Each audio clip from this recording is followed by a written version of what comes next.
నిర్బంధం నుంచి స్వేచ్ఛ. గవర్నర్ ప్రసంగం.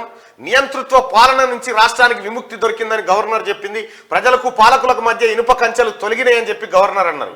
గత పాలకుల నిర్వాకంతో అప్పుల కుప్పల రాష్ట్రం.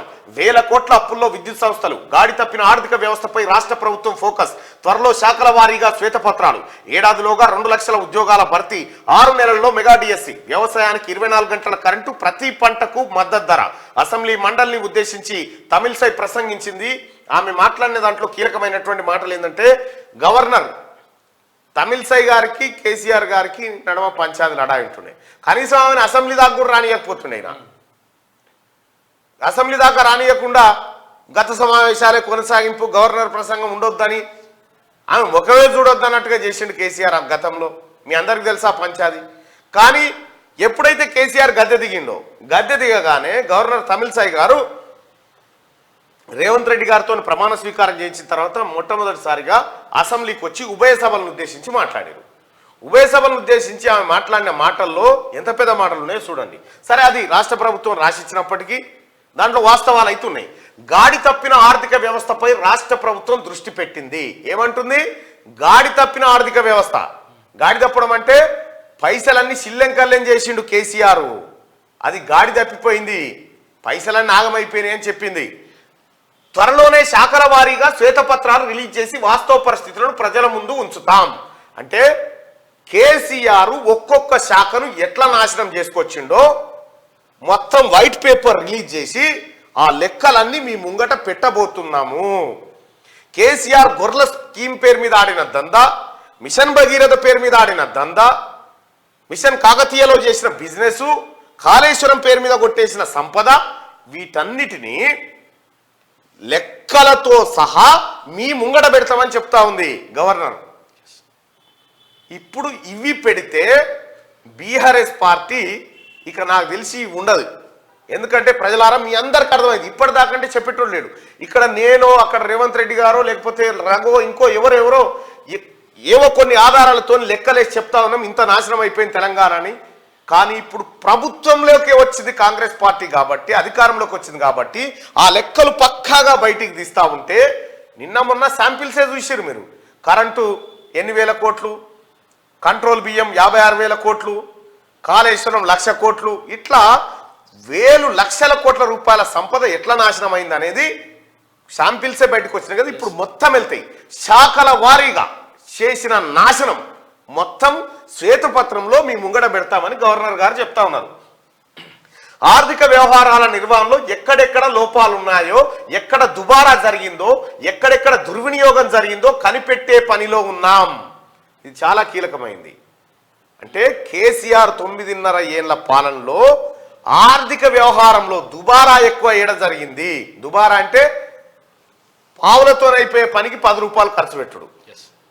ఈ 9 రూపాయల బారాన ఎందుకు పెట్టిరాడా, ఎవడు మింగతే ఎందుకు పెట్టిరు, ఈ లెక్కలు తీసే పనిలో ఉన్నామని చెప్పి చెప్తా ఉంది గవర్నర్ తమిళసై గారు. కాళేశ్వరం ప్రాజెక్టులోని మేడిగడ్డ, అన్నారం బ్యారేజీల నిర్మాణంలో నాణ్యతా లోపాలు, అవినీతిపై విచారణ జరిపిస్తాం. ఇక్కడ మేడిగడ్డ, అన్నారం బ్యారేజీల నిర్మాణంలో నాణ్యత. కేసీఆర్ ఏమన్నా నోరు తెరిస్తే గతంలో కాళేశ్వరం అని చెప్తుండే. ఇలా కాళేశ్వరం కట్టుకున్నాం, ప్రపంచంలో ఏమంతో నన్ను అయిందా, ఈ ముచ్చట్లు చెప్తుండే. కానీ కాళేశ్వరం దశకిపోయింది, ఉన్న నీళ్ళు వెళ్ళిపోయినాయి, 1,00,000 కోట్లు నాశనం అయిపోయినాయి. అన్నారం బ్యారేజీ అది దశకింది, మోటార్లు మునిగిపోయినాయి, ఎక్కడికక్కడ సర్వనాశనం అయిపోయింది. ఇప్పుడు కేసీఆర్ ఏం చెప్తా ఉన్నాడు, ఆ టాపికే లేదు ఇక. కాళేశ్వరం అని ఇవ్వడంటలేడుగా. ఈ ఆడాడ వీడియోలు కాళేశ్వరం వస్తుంటుంది గట్టిగా మీరు ఈ డైలాగులు. మీ కాళేశ్వరం కథ కూడా వెళ్తుంది. మీరు సమాధానం చెప్పాలంటే ముఖ్యమంత్రి గారు జల్దిన కోలుకోవాలి, మీరు జల్దిన కోలుకొని రావాలి.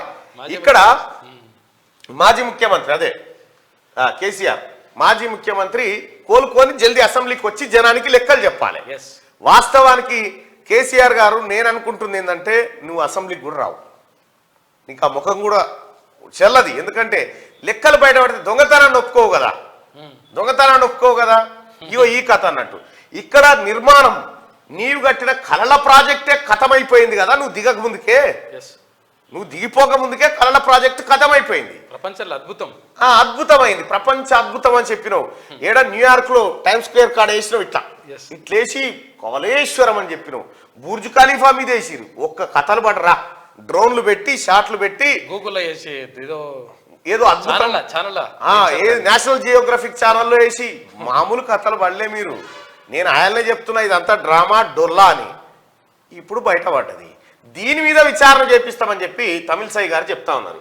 ధరణి పోర్టల్ స్థానంలో సమగ్ర భూ సమస్యల పరిష్కారం కోసం భూమాత పేరుతో పోర్టల్ తీసుకొస్తాం. ధరణి, ఈ ధరణి కథ ఏందయ్యా అంటే, ఇంట్లో దొంగతనం చేసినోడు వస్తువులన్నీ ఒకతానేసి సిద్ధర్ల మూట కట్టినట్టు ఈ ధరణిల మూట కట్టిండు. అంతే, మొత్తం భూములన్నీ ధరణిల మూట కట్టిండు. ఎవరికన్నా ఏమైనా కావాలంటే ధరణి మూట మీద మళ్ళీ ఈ ముళ్ళు ఈయననే ఇప్పాలి. ఈయన ఇప్పి భూములు ఏమన్నా లిటికేషన్ భూములు పంచాయతీ భూములు ఉంటే ఈయన సెటిల్ చేయాలన్నట్టు. ఆయన చేతిలో ఉంటుంది, ఆయన చేతుల్లో కట్కంతా. తెలంగాణ రాష్ట్రంలో ఉన్న భూ సంపద అంతా తన గుప్పిట్లోకి తెచ్చి చెద్దర్లా కట్టిండు. ఇప్పుడు ఈ ముడిప్తామని చెప్తా ఉంది. ఈ ముడిప్పి ఎవరి భూమి ఏంది, ఎవరి కాగితం ఏందో మొత్తం బయటికి తీస్తాము, ఈ ధరణి దరిద్రాన్ని తీసేసి భూమాత అనేటువంటిది కొత్తది తీసుకొస్తామని చెప్పారు. ఇది గవర్నర్ తమిళసై గారు చెప్తున్నటువంటి మాట. ల్యాండ్ కమిషన్ ఏర్పాటు చేసి సర్కార్ భూములను పరిరక్షిస్తాం. ల్యాండ్ కమిషన్ అయితే సిసిఎల్ఏ అనేది ఒకటి ఉంటుండే. ఈ సిసిఎల్ఏకు బిహారీ ముఠా అని పెట్టిండు కేసీఆర్. ఎందుకు? ఎవ్వని భూమిని ప్రైమ్ భూములన్నీ కొట్టేస్తానుకు, ఎక్కడెక్కడి భూముల సంపద అంతా కొట్టేస్తాను బిహారీ ముఠాని పెట్టిండు. ఈ బిహారీ ముఠా ఇక దోచినట్టు దోచి పారేసారు, దొరికినట్టు దోచి కేసీఆర్ వాళ్ళే పోసారు. ఇప్పుడు వీటన్నిటినీ ల్యాండ్ కమిషన్ ఏర్పాటు చేసి భూములను సర్కార్ భూములను పరిరక్షిస్తామని చెప్పారు. నిన్ననే రాజేంద్ర నగర్ కాడ 51 ఎకరాల భూమి మిగిలిచ్చారు, దొంగల పాలు కాకుండా. ఇట్లా కేసీఆర్ కుటుంబం, కేటీ రామారావు బినామీలు కొట్టేసిన భూములు ఏవైతే ఉన్నాయో ఈ భూముల మీద ఎంక్వైరీ చేసి ఆ భూములన్నింటినీ వాపస్ తీసుకోవాలి.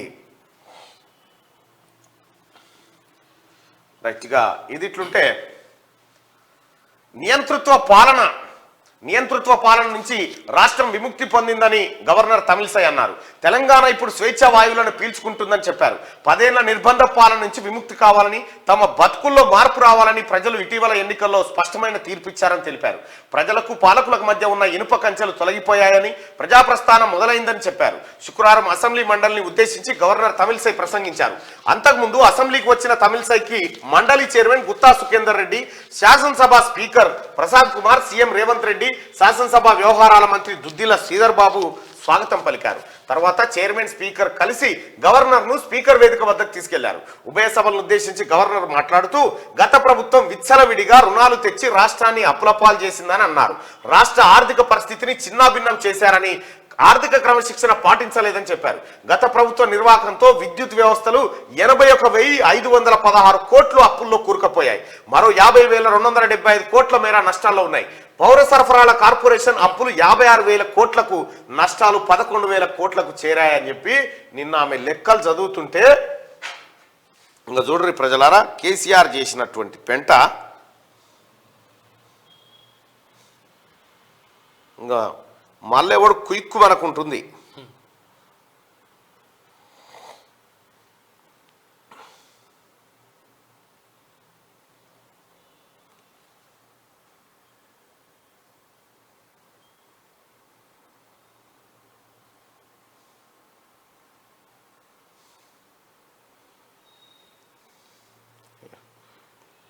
బాయ్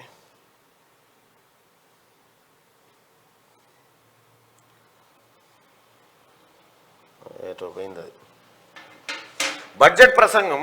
ఆమె బడ్జెట్ ప్రసంగం చూసిన తర్వాత అసలు షాకు అందరూ, ఏంది దీని కథ ఏందని. మొత్తం లెక్కలన్నీ వచ్చినాయి. ప్రజలారా, ఇప్పటి నుంచి అసలైన కేసీఆర్ దొంగతనం అంతా ఇప్పుడు బయటపడుతుంది. ఇన్ని రోజులేమో ఏముంది సార్, అంగిలో ఏముందంటే కట్టె తీసుకొని బెదిరించిన, ఇప్పుడు అది లేదుగా. ఇప్పుడు అన్నీ బరాబర్గా లెక్కలు బయటకు వస్తూ ఉన్నాయి. ఇప్పుడు ఎవడేం చేయలేడుగా. కాంగ్రెస్ మేనిఫెస్టో చదివారు, గవర్నర్ ప్రసంగంలో కొత్తదనం లేదు. కడియం శ్రీధర్ ఇదంతా పాతదే అని ఒప్పుకుంటున్నాను. ఇదంతా పాతదే ఉన్నదే, కొత్తదనం ఏమి లేదని చెప్పి చెప్తా ఉన్నారు. కాంగ్రెస్ మేనిఫెస్టో చదివారు, మరి ఇన్ని రోజులు గవర్నర్ కు స్వేచ్ఛ వచ్చింది. ఇవాళ తెలంగాణ రాష్ట్రంలో అమ్మా తమిళసై గారు, తెలంగాణ రాష్ట్రం విముక్తి అయింది దొరల పాలన నుంచి, నియంతృత్వ పాలన నుంచి రాష్ట్రానికి విముక్తి అయిందని చెప్తున్నారు. మాకే కాదు, మీ స్పీచ్ కూడా విముక్తి వచ్చింది. వాస్తవం. అసలు నిజంగా గవర్నర్ స్పీచు రాష్ట్ర ప్రభుత్వం రాసిస్తుంది, అది కాదనలేని సత్యం. కానీ కనీసం ఆ గవర్నర్తోనైనా స్పీచ్ ఎందుకు ఇప్పించలేదు మీరు అసెంబ్లీలో? ఎందుకు ఆమెను రానియలేదు చట్టసభకు? ఆమె అబ్జెక్షన్ కూడా చెప్పింది గతంలో స్పీచ్ రాసిస్తే అబ్జెక్షన్ కూడా చెప్పింది. ఇప్పుడు ఎందుకు చెప్పలేదు? ఇప్పుడు ఎందుకు చెప్పలేదు? వాస్తవాలు కాబట్టి. అది కాంగ్రెస్ మేనిఫెస్టో చదివారు. గవర్నర్ ప్రసంగంలో కొత్తదనం లేదని కడియం శ్రీయర్ అంటా ఉండు. రాష్ట్ర అభివృద్ధి ప్రణాళికపై రూట్ మ్యాప్ లేదని విమర్శ. అసలు ఫస్ట్ మీ సంగతి ఏందో తేలాలి కదా. రూట్ మ్యాప్ మస్తుగా ఉన్నది. 6 నెలల్లో మెగా డిఎస్సి చేస్తాం, 24 గంటల ఇక్కడ చూడు, రూట్ మ్యాప్ లేదా. గత పాలకుల నిర్వాహకంతో అప్పుల కుప్పగా రాష్ట్రం, వేల కోట్ల అప్పుల్లో విద్యుత్ సంస్థలు, గాడి తప్పిన ఆర్థిక వ్యవస్థపై రాష్ట్ర ప్రభుత్వం ఫోకస్. త్వరలో శాఖల వారీగా శ్వేతపత్రాలు, ఏడాదిలోగా 2 లక్షల ఉద్యోగాల భర్తీ. ఇది విజన్ కాదా? 6 నెలల్లో మెగా డిఎస్సి వేయబోతున్నామని చెప్పింది. ఇది విజన్ కాదా? వ్యవసాయానికి 24 గంటల కరెంటు, ప్రతి పంటకు మద్దతు ధర.